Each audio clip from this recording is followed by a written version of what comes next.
Have you ever wondered, where do I even start with 360 video?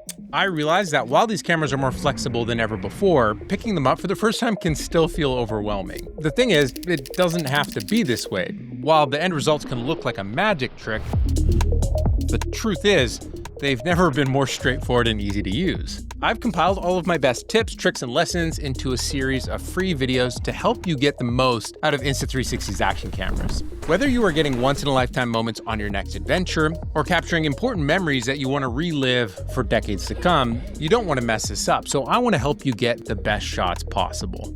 This series will cover so much step by step so it's easy to follow, but also show you my best tricks for mounting, easy editing techniques to immediately get usable footage directly off your camera ready to post, with downloadable PDFs and cheat sheets to help you remember everything, and also just more importantly, get out there and start capturing stuff immediately. This series has something for everyone. Head to this link to claim your free spot and be a part of this community learning 360 filming with me. I'll see you inside.